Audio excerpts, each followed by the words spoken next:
All right. Assalamu alaikum, everyone. Can someone please confirm if you can see my screen?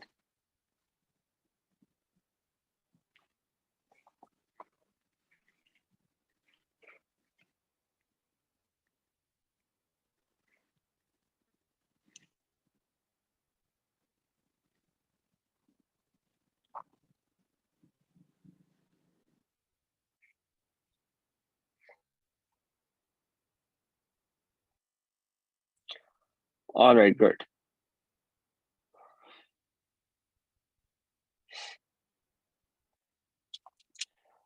Okay, now, first of all, I'm sorry for starting pretty late.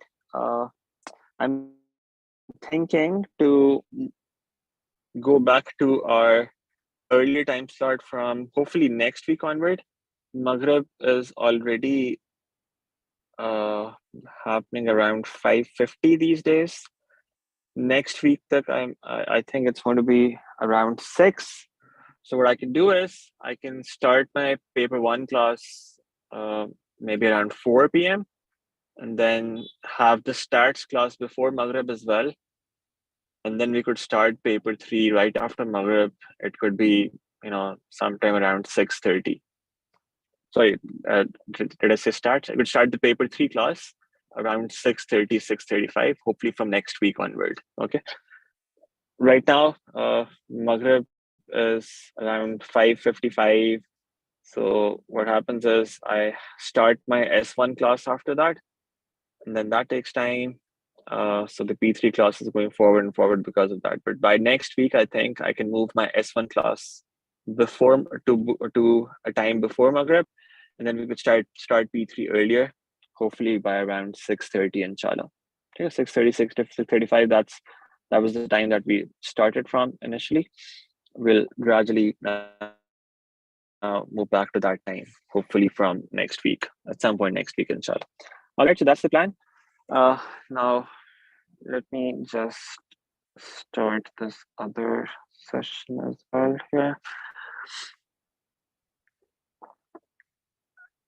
All right, so we were doing logs yesterday, and we talked about linear law in our last class.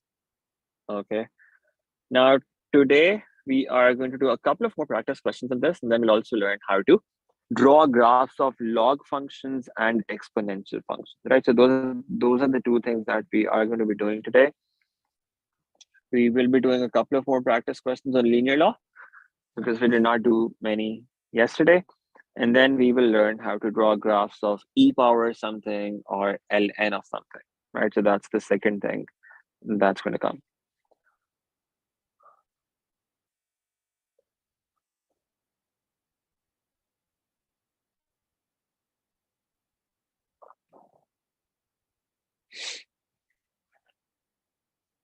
Okay.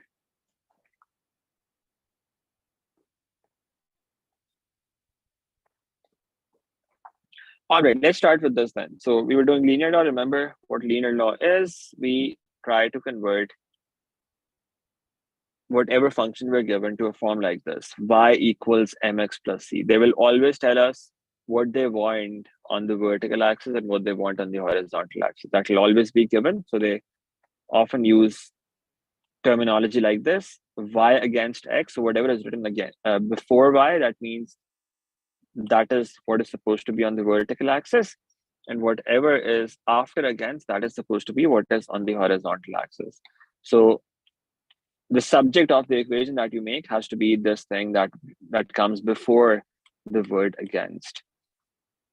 We did some examples in this. We also learned how to prove that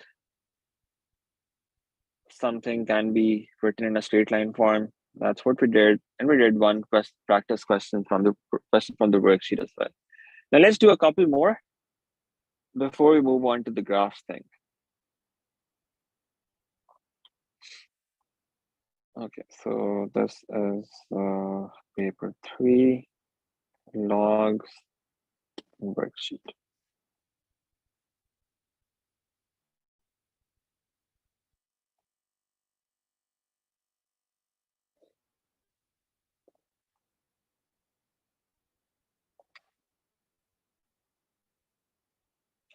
All right, let's do this. This is question number 8 from the worksheet. Let's try this first.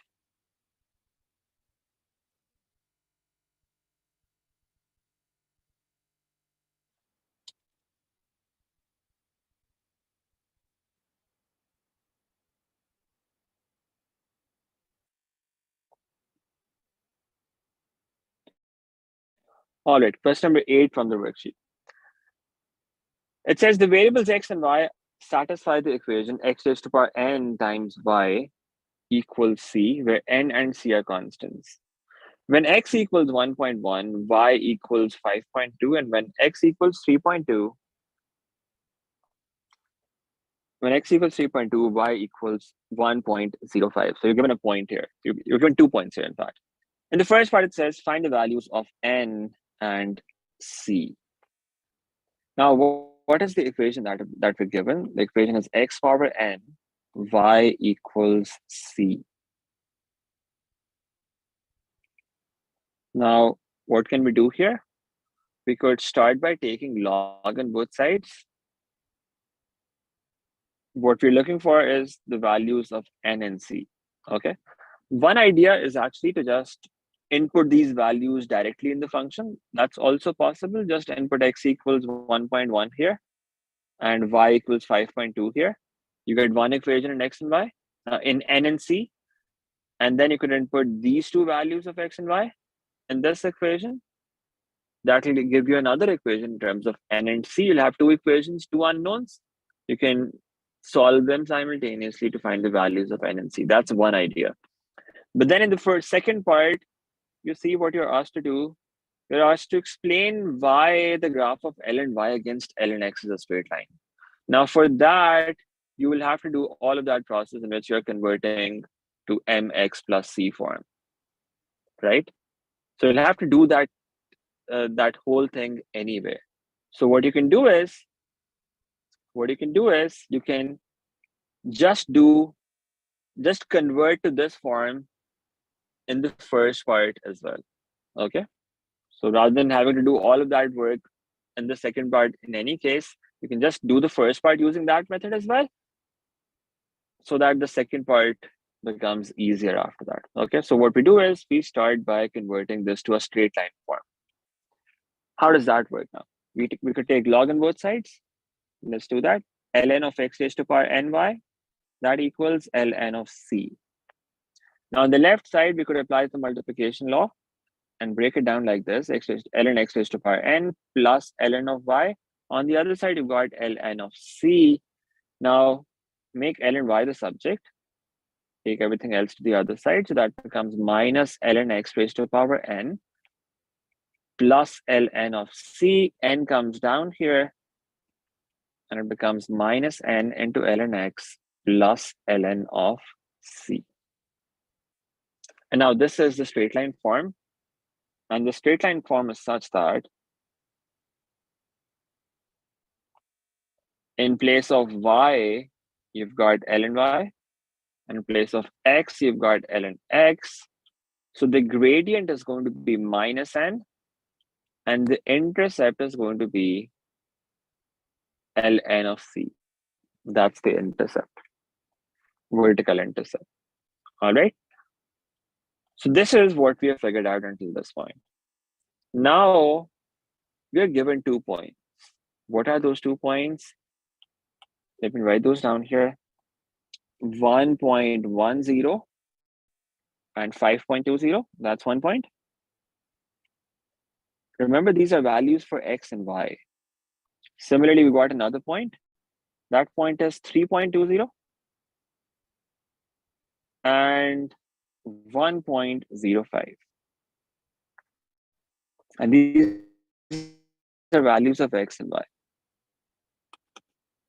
Now, this is where you have to be very careful with the axis that you're using. You see, the graph that you're going to have in this case is going to be ln y against ln x. So on the vertical axis, you're going to have ln y So the graph, whatever the graph looks like, the axes are going to be ln y and ln x. So the points that you have on this graph, what is their form going to be? It's going to be ln x for the horizontal coordinate and ln y for the vertical coordinate. So if you were to input values in this function, if you were to input values in this function, you'll have to convert these two things to ln x and ln y first of all. These are not points on this graph. These points do not lie on this particular graph. On this graph, points have to look like this. This is the form that you need to have for points on this graph. All right. Now, how do you do that? How do you do that conversion? You have to first convert these points to ln x and ln y. So take log of both of these numbers. Take log of 1.1 and see what that turns out to be. ln of 1.1, can somebody tell me what that is? 0.0953. 0.0953, so that's this first thing. ln of 5.2, this is 1.649. Then ln of 3.2, this is 1.163. And then ln of 1.05, that is 0.0487. So these are actually the points on that graph. This is ln x and an ln y, and this is ln x and ln y. Once you have done this conversion, now you can use these points to find the gradient and the intercept and see what they turn out to be. Okay. Now, how do you find the gradient from this? Gradient is going to be y2 minus y1, that's 0.0487 minus 1.649 divided by 1.163 minus 0.0953. This is going to give you the gradient of this graph. Okay, let's see what this turns out to be. This is minus 1.498. And that could be rounded off to minus 1.50. So the value of m here is minus 1.50. So that's one thing that we've figured out. All right.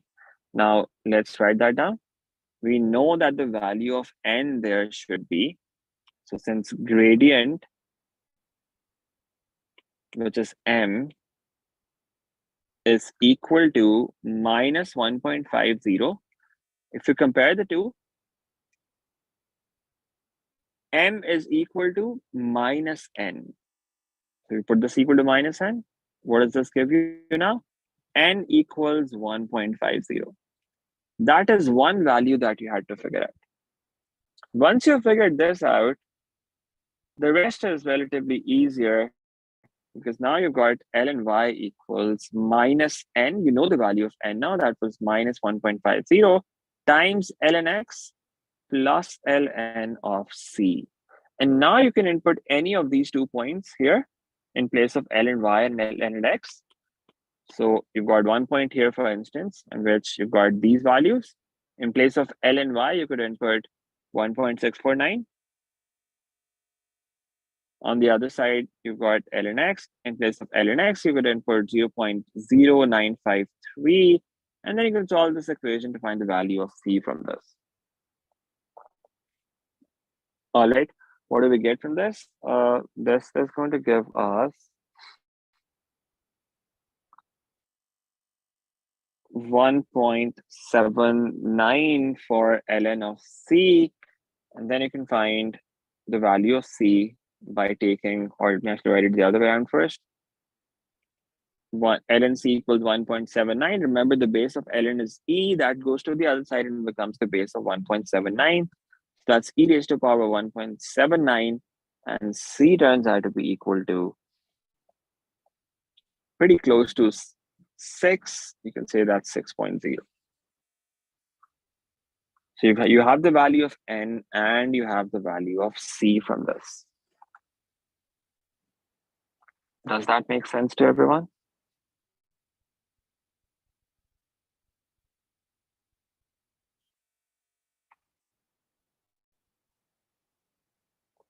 Now, there's actually another way of doing this. Now, I only did it this way because now the second part is just a one-liner since you've already converted everything to this form.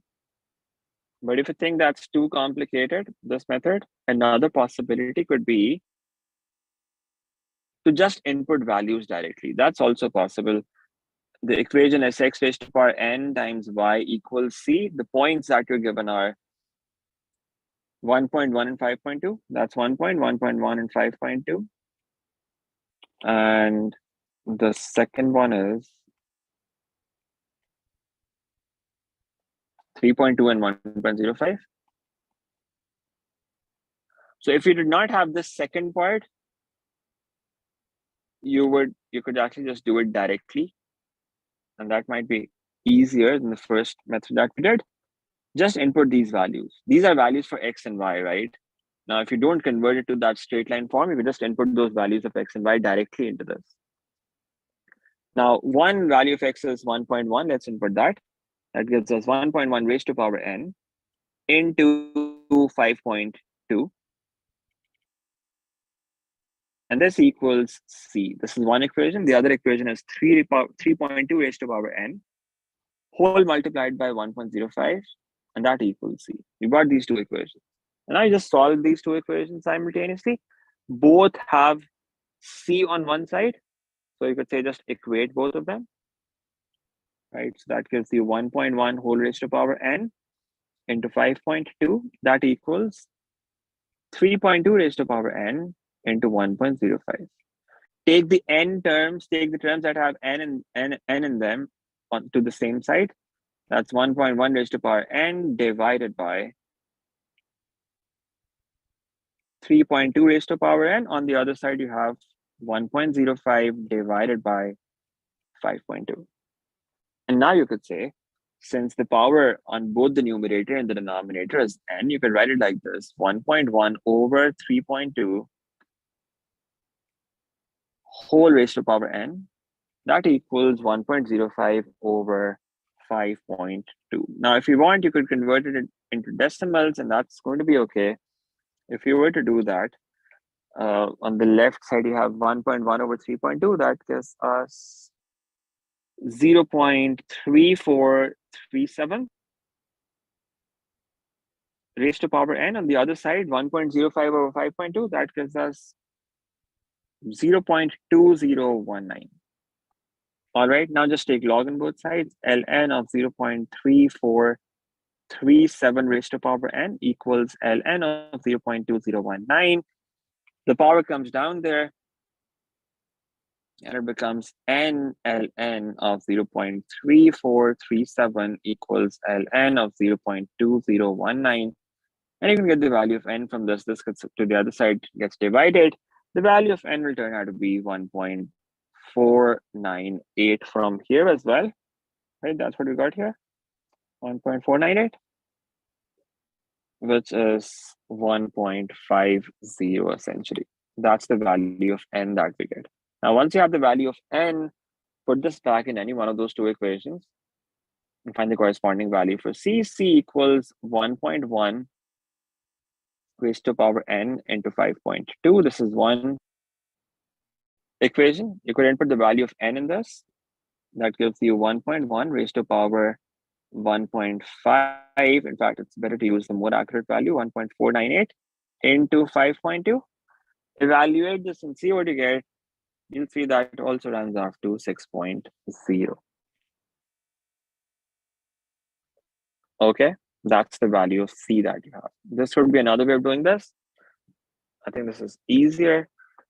But now for the second part, what do you have to do? It says explain why the graph of L and Y against L and X is a straight line. What would you have to do for that?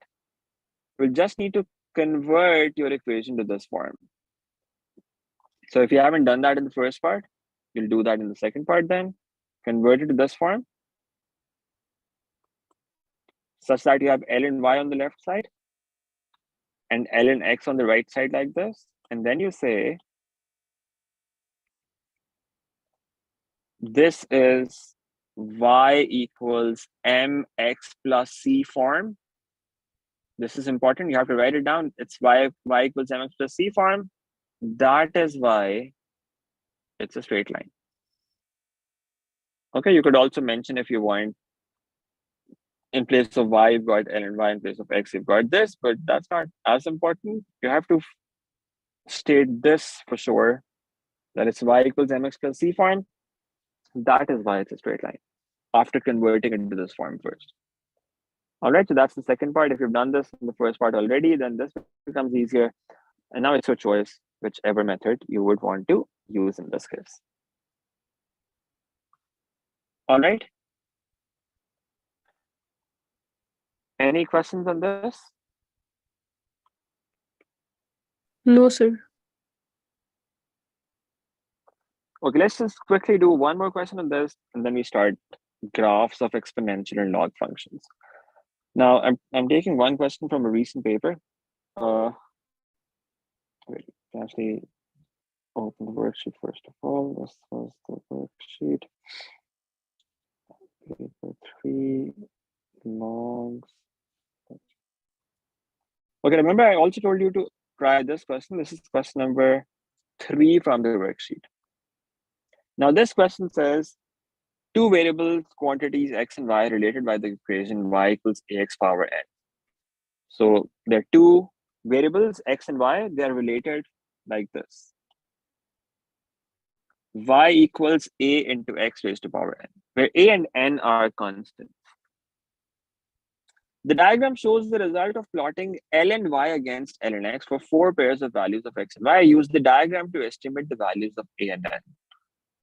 Now in this case, we'll have to use the diagram to find the gradient and the vertical intercept, right? And then convert it to that form. It will look something like this. L and Y equals N ln X plus ln A. It will convert to a form like this.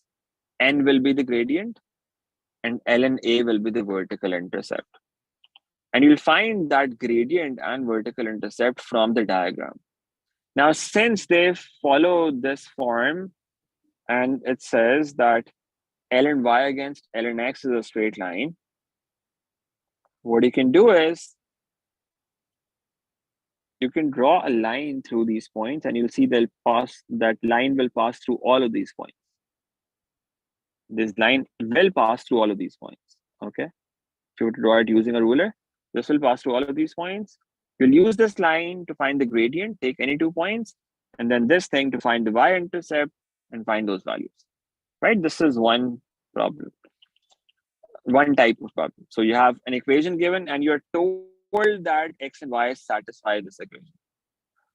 Now, let's consider a slightly different statement. Now, this is from another paper. Just copy this question from somewhere. I think it should be here.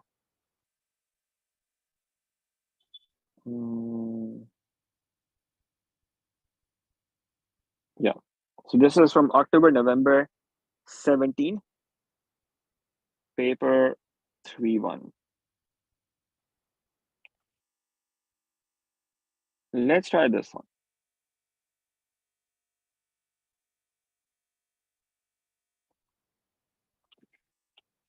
Now it's kind of similar to that, but there's a difference. There's a slight difference. In this case, it says two variable quantities x and y are believed to satisfy an equation of this form, where c and a are constants, and then an experiment is produced. An experiment produced 4 pairs of values of x and y. The table below shows the corresponding values for x and y. Now, rather than points, they have rather than plotting the points, they've shown the points here in the form of a table. And now it says, by plotting ln y against ln x for these 4 pairs of values and drawing a suitable straight line, estimate the values of C and A. Now it's slightly different from the earlier example that I showed you, because in this example, it says they are related by this equation and there's no experiment. So if you were to join these points, they will fall on an exact straight line. All of them will pass through. The line will pass through all of these points. But this statement that you see here in this question, in this case, it says they are believed to satisfy an equation, but they're not sure. And they're conducting an experiment to basically confirm if they satisfy that equation or not. Okay. And whenever there's an experiment, there are possibilities of errors, right? So those of you who study sciences, particularly, you would know whenever you conduct an experiment, there's human error. So all the points are not going to fall on an exact straight line. There will be variation. Okay, and that is okay. So you just need to be aware that there is going to be variation. So the line that you have to draw in this case is the suitable line that they're talking about. That line is going to be the best fit line. Okay, so in this case, we'll have to draw the best fit line. Now let's do this question quickly. This is the relation that we're given: y equals c into a raised to power x. This is the equation. C and A are constants. The experiment is producing these values. We need to find the values of C and A. What we have to do is plot ln y against x. Let's plot that thing first. So what do you have on the vertical axis? Ln y. On the horizontal axis, we've got x. Let's plot those points. 0.9 and 1.7. You see the values that are given, they're already in this form, x and ln y. So you don't have to do any calculations. You just have to plot them. 0.9 and 1.7, where is that point going to be? It's going to be somewhere here. This is the first point. 0.9 and 1.7. Then you have 1.6 and 1.9. That's going to be here. Then 2.4 and 2.3. And then you have 3.2 and 2.6.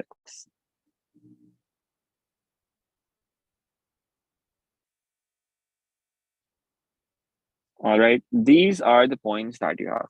And you see, they are not lying on a straight line in this case. They're not all in a straight line. So what you do now is you draw a best fit line. Now, remember how you used to draw a best fit line? The line should be such that it's close to most of the points, right? It's passing through. It's passing through these points such that the distance of that line from these points is very minimal. That's one thing. It should pass through. It should be very close to these points.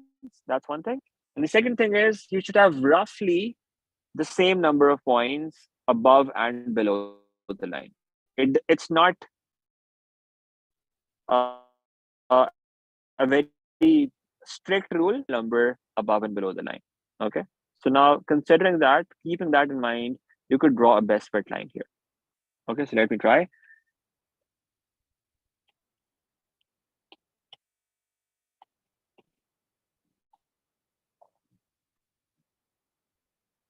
So this could be one possible line, right? So of course, there's going to be chances of error here, and that's okay. But that's one possible best fit line that you could draw here. Okay. You could slightly move it above if you wanted in this case, because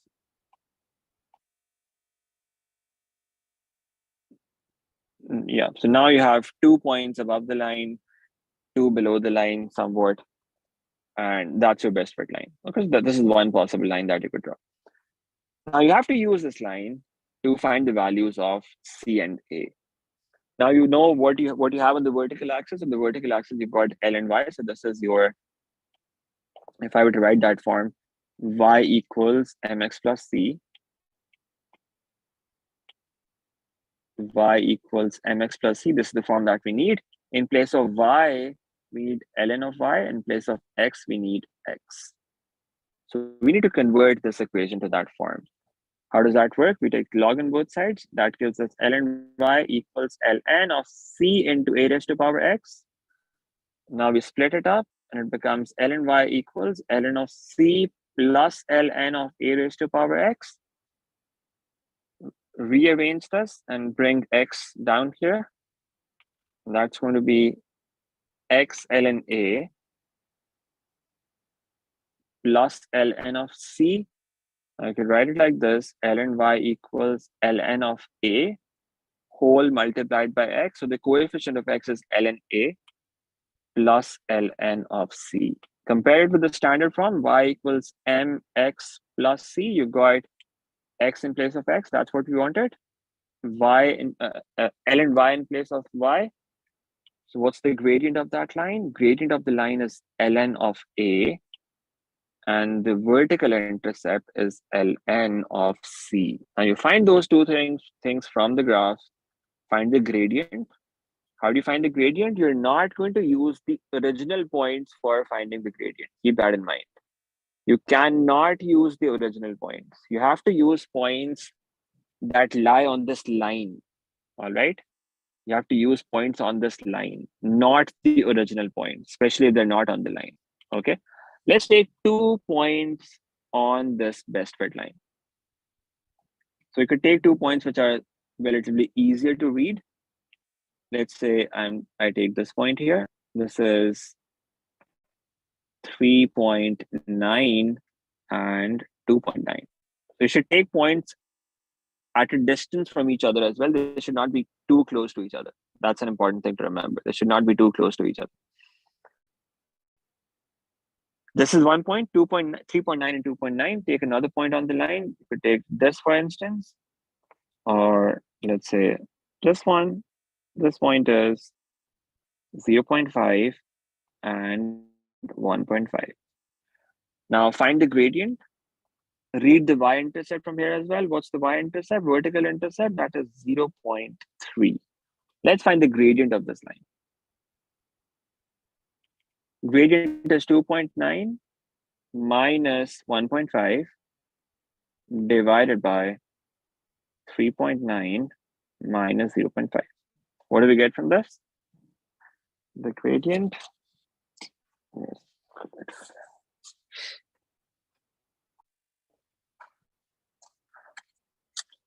2.9 minus 1.5 divided by 3.4. The gradient turns out to be 0.4118 for me. This is the gradient, 0.4118. Okay. Now we can use those things here. We can say gradient's value is 0.4118, and that gradient should equal ln of a. We can find the value of ln a from this. Ln a equals 0.4118. So a is going to equal e raised to power 0.4118. Now you want your answer correct to 2 significant figures. Keep that in mind. So when you write down this answer, e raised to power 0.4118, you can see what that turns out to be.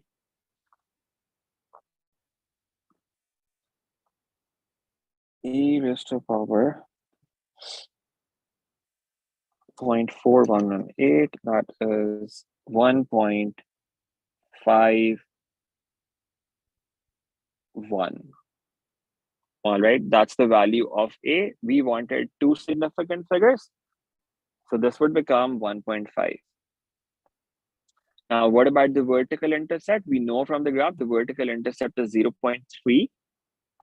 So what we say is, let's equate ln of c with 0.3, and that's going to give us the value of c, which is e raised to power 0.3 in this case, which is 1.349 for me. If we were to round this off, sorry, this number was 1.3, not 0.3. This was 1.3, right? So from the graph, that's actually 1.3, not 0.3. So it's 1.3 here. So e raised to power 1.3, let's see what that turns out to be. This is 3.67. If you were to round it off to two significant figures, that would be 3.7. This is the value of C that we were looking for. All right, so this is how we find the values of A and C given this information. Any questions on this? Any problems, anyone? Is my voice clear for everyone, by the way? Was there any lag during class at any point? No, sir. Okay, that's good.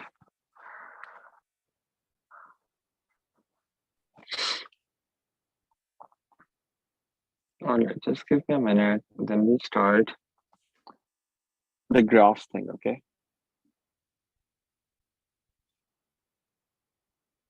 Is it okay if we spend 20-25 more minutes on graphs now? Log and no, not logs. ln and e power x graphs.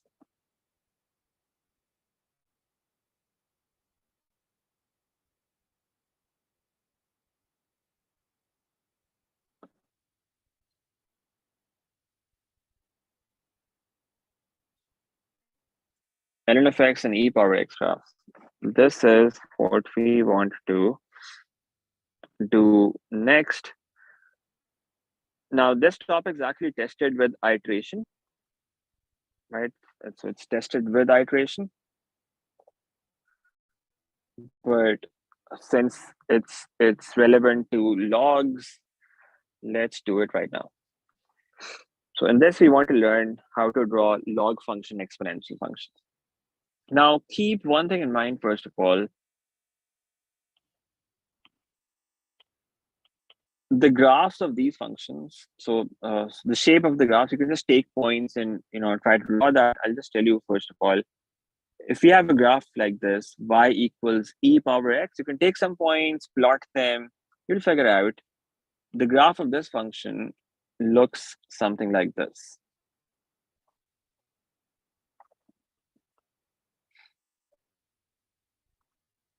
You can do it like you usually used to do, take points, plot them, and see what you get.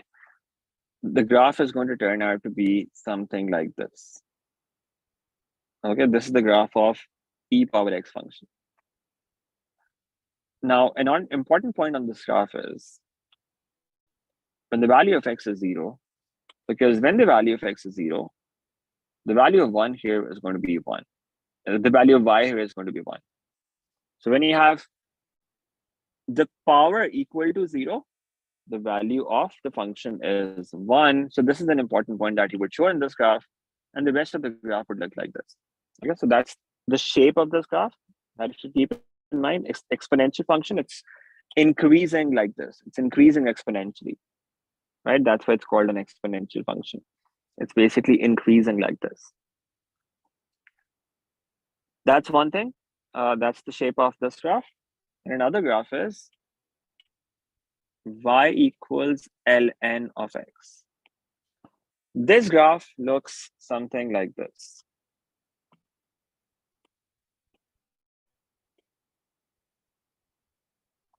And the shape of this graph is something like this. It goes this way. And in this case, when the value of x is 1, that means when the number inside here is equal to 1, you get 0 as the result. Okay, in this case, this is an important point that you have. And this is how the graph of this function looks like. Now, if you notice, these two functions are actually inverse of each other. These are inverse of each other. So they're actually reflections of each other in the line y equals x as well, right? So remember, inverse functions are reflections of each other in the line y equals x. So these are actually inverse graphs. How can you know that? You've got this function y equals e power x. How do you find inverse? Make x the subject. If you were to make x subject, for that you'll have to take log on both sides. That gives you ln e raised to power x. Let's say the original function was f of x, that was e raised to power x. We converted it to y. That became y equals e power x. And then you take log on both sides, and on the right side you get x into ln e, which is just x. So this is x equal to ln y. F inverse of x turns out to be ln of x. So if the function is e power x, its inverse is ln x. And also the other way around, if you had this function, ln x, its inverse would be e power x. All right. So these two functions are actually inverse of each other. So their graphs, you can see, look kind of the opposite as well. E power x is going like this, and ln x is a reflection of that graph in the line y equals x. Okay, so that's the first thing. You have to know the general shape of these original graphs. E power x looks like this, and ln x looks like this. That's the first thing. Now, the problem here would be you would not only get functions like these, you'll have transformations of these functions. For example, you could have something like this: y equals 2e raised to power minus x. Or you could have y equals minus into ln of x plus 2, something like this. How do you draw these graphs? Or you could have plus 3 outside as well, let's say. How are you going to draw these graphs? Now, the easiest way for this is that you take some points on these functions, plot them, and then just join those points that you get. But for that, you need to have at least some idea of the shape of the graph. All right, at least some idea of the shape of the graph. So you should know what possible shapes you could get for these graphs. So these are the original shapes, but remember, when you do transformations, you would have reflections. You would have a graph like this as well. You could have a graph like this as well, or a graph like this as well. So there are transformations that are possible for this function as well. Similarly, for log as well, you could have a graph like this. You could have a graph that is going like this or like this. So there are many different possibilities. In general, you would see roughly the shapes are going to look like this. There are going to be 4 possible shapes roughly. It's going to look either like this, either like this, or like this, or like this, or like this. These are the 4 possible shapes that you will be seeing in these graphs for both exponential function and log functions. All right. These are the 4 possible shapes roughly that you will be getting. So you have to keep these in mind, that it's going to be one of these 4 shapes. All right. So these are the only possibilities that you have. It's one of these 4 possible shapes. Now, how do we draw the graph? Which points do we take on this for these functions? That is the key thing now. So we have to figure out a way to take points smartly so that we use those important points at a minimum. So for example, in this case, I told you this is an important point. And in this case, this is an important point. Now let me write that down here. Whenever you are drawing the graph of a function like this, e raised to power something, e raised to power something, you could have anything outside being multiplied or being added. That's okay. You could have that. Whenever you're drawing graph of function like this, a e raised to power something plus minus b. Okay, what you have to do is there is one important point that you're going to be using here for sure, and that is when the power is equal to 0. So the important point here is going to be important point is when power is equal to 0. So whatever is in this box, when that is equal to 0, that is an important point. Now, it's not always going to be x equals 0 because you could have something else in the power as well. For instance, you could have a graph like this. You could have y equals, you could have a function like this, y equals 2e raised to power x minus 2. You want to draw the graph of this function, let's say. What you're going to do in this case is you're going to put the power equal to 0, x minus 2 equal to 0. What does that give you? X equals 2. This is an important point on the graph of this function. All right, this is an important point. So you have to show this graph, show this point. When you have x equals 2, what's the corresponding value for y in this case? When you put x equals 2, e raised to power 0, that's 1 into 2. The y value in this case turns out to be 2 as well. That's 2 into 1, which is 2. This is an important point now, 2 and 2. And what you do now is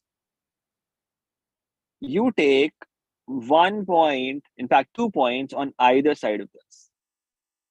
You've got the important point in the middle, this point, you have that in the middle here. And then you draw a table such that you have 2 points to the left of it and 2 points to the right of it. Okay, and that is going to help you draw the graph of this function. Why are we using this point? Well, at this point, if you look at these graphs, the shape of the graph actually starts changing rapidly after this. So until this point, it was pretty flat. After it crosses 1, it starts rising again like this. It starts rising rapidly like this. On the other hand, the log function, this is the important for the log function. This is an important point. The graph is really steep until this point, and then it kind of changes the gradient rapidly and it becomes flatter after this point. So it's kind of the point after which the behavior of the graph starts changing quickly.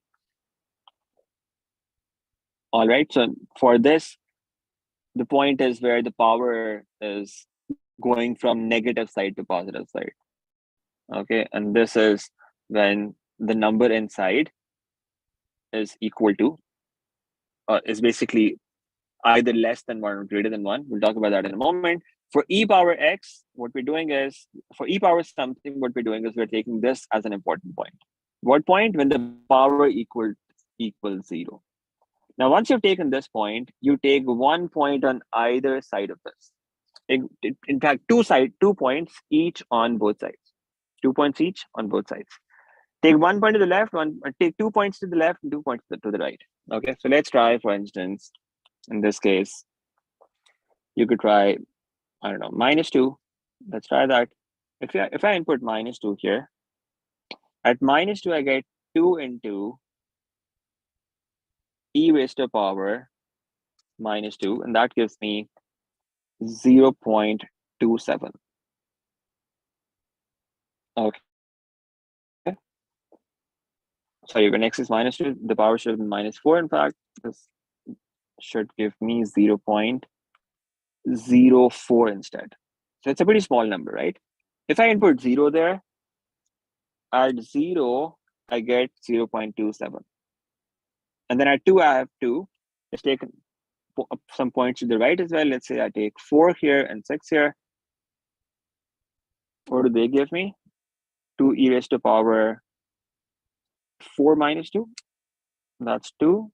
This is 14 point something, 14.8. We have power 6, x equal to 6. That is giving me 1 and 9.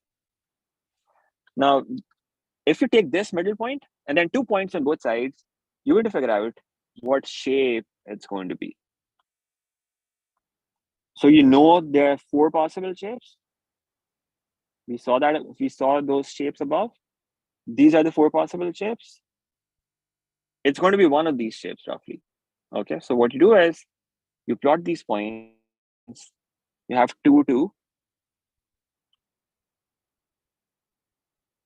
So let's actually keep the scale a bit small because we have got a very big number. We don't necessarily have to show that, but it's just showing us the trajectory of the graph, that the graph is going to go very high at this point, right? So it's just sketching. You don't have to plot exact numbers. You can just do it slightly roughly as well, and that's okay. On the x-axis, we've got -2, 0, 2, 4, 6, and so on. What point do we have at -2? It's something very close to 0. At 0, again, it's slightly above, but still, it's a very small number. Then at 2, we've got 2. Let's say this point here is 2. So you've got 1 point here. And then at 4, it becomes a pretty large value. That's going to 14.8, let's say. So let's show that here. So roughly, now the graph is going to go like this. Now you know the shape of the graph. That's all that matters. This is what the graph looks like. That's the graph of the function that you have to draw. It's 2e raised to power x minus 2. This is the shape of the graph. Okay, now it's not going to touch the x-axis here. It's just going to stay close to the x-axis like this and never actually touch this graph. Okay, there's actually a name that we've got for this. This thing is called an asymptote. For e power something graphs, this asymptote is always going to be horizontal. So your graph will be becoming horizontal at some point. So here the graph is becoming, almost horizontal like this. Okay. So you have a horizontal asymptote here. This is how the graph looks like. Okay. So this is the method for drawing graphs of exponential functions. You take one important point. What's that important point? When power is equal to 0. When power is equal to 0, whatever value of x you get, take 2 points to the left of it, 2 points to the right of it, plot those points, and then draw that graph. Okay. Now there's a function on your calculator as well called the table function that really helps in these graphs. You can actually draw this whole table on your calculator without having to write down all of these values on paper, and that makes things a bit more efficient. We will learn that later when we do iteration. We'll have to draw a lot of graphs there, so we will learn how to use that table function at that point. I think we haven't done that yet, right? Table function in any other topic? Yeah, we haven't. So we will do that in iteration, okay? If you want to learn yourself, it's called the table function in your calculator. It actually makes these tables for you directly. So you can just have a look at those values from the calculator, plot them directly here, and you'll get your graph. So you won't have to do this working here manually. Anyway, so that's the exponential graph. That's how we think about it. What about the log graphs, ln graphs? Let's say you've got a function that looks like this: y equals -2 into ln of x plus 4. You got this function. You want to draw the graph of this function. How do we think about this now? For these graphs, you've got 2 important points.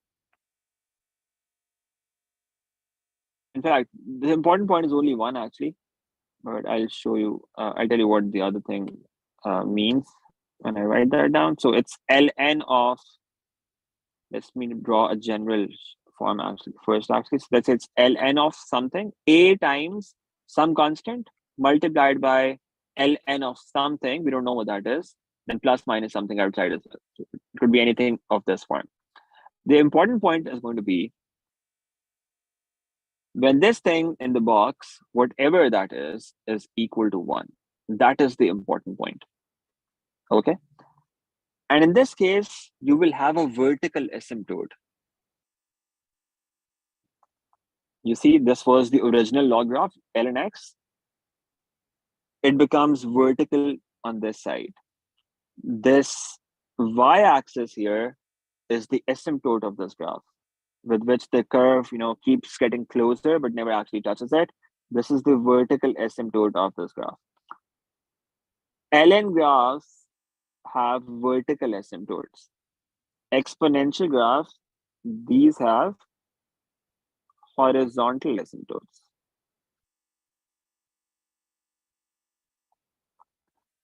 Now, in the log graphs, you can also find the line that is actually going to be the asymptote. How do you do that? For that, all you have to do is put this thing in the box, whatever that is. Sorry. You put this thing in the box equal to 0. Why? Because that is when the log function becomes undefined, right? So if there was any positive value inside log, the function will be defined. But if it's equal to 0 or anything negative, the function becomes undefined. 0 is the cutoff point where the function, starts becoming undefined. So this value is going to give you the asymptote. Now let's take an example. Let's say we've got something like this: y equals minus 2 into ln of x plus 4. That was the function that we wrote earlier, I think, right? Minus 2 into ln of x plus 4. How do you draw the graph of this function? What you do is you take an important point. What's that important point? The important point is when you put the thing inside ln equal to 1. So put that equal to 1. X plus 4 equals 1. What's the value of x that you get from this? X equals minus 3. This is an important point that you have to show on the graph. What's the corresponding value of y on this? If you put x equal to minus 3, y will turn out to be 0 in this case. If you had some number being added outside, it could be something other than 0 as well, and that's okay. That's also possible, right? You could have y something else as well. In this case, it's turning out to be 0 because when we put x equals minus 3 here, this thing becomes 0, and that multiplied by minus 2 gives us 0. So the value of y is 0. So the important point that we have therefore is minus 3 and 0. So when we draw a table, this is the point that we take in the middle. This is the point that we take in the middle. This is minus 3 and 0. Now we have to take 2 points each on both sides. You could actually do with less than that as well if you have, if you figure out the shape, that's also fine. But let's just keep this for now, minus 3 and 0. This is the point that is the important point. We are keeping this in the middle here, minus 3 and 0. Now, once we're done with that, we can also find the asymptote. How do you find the asymptote? For the asymptote, you put this thing inside the log equal to 0. So what do you have inside the log? We've got x plus 4. If you put this equal to 0, that gives you x equals minus 4. This is your asymptote. This line, x equals minus 4, you're going to have your asymptote here. Your graph cannot cross this line. All right. Now, let's take a couple of points on both sides of this, and then we'll draw a graph using these points and the asymptote. Let's take points to the left. Now, remember, we just said x equals minus 4 is going to be the asymptote. That means the graph cannot cross that point. If you were to input any value here that was less than minus 4, the graph would turn out to be the function would turn out to be undefined. So you can only take values which are greater than minus 4. So you could try, for instance, minus 3.9. You could try minus 3.5. On the right side, you could try, for instance, what happens at 0. You could try what happens at 5. So in log function, what you do is you take values on one side that are closer to each other, on the asymptote side, on the other side that are slightly further away from each other, like this. But you'll realize you can actually figure out the shape of the graph pretty easily. And that's all that matters at the end. Since it's a sketch, the actual points do not matter. Where is the point minus 3, 0? That may be somewhere here. Let's say this point is minus 3. The y coordinate is 0. This is one point that you have. All right. Where's the asymptote? The asymptote is at x equals minus 4. So that's going to be here. And now what you do is you draw a vertical line here. this is your asymptote of this graph. Your graph cannot cut this line. This is the line x equals -4. This is your asymptote. Now, just this much is actually going to tell you that the graph either looks like this, asymptote is like this. This is one possibility, right? Or like this. Because you could either have asymptote like this or like what we did in the first case. These are the only two possibilities. Now, if you're able to figure this out, only one or two more points are going to be enough for you. If not, you can take more and then figure out the shape. Let's try and figure this out now. If we were to input minus 3.9 in that function, let's see what that gives us. Minus 3.9, I'd have minus 2 into ln of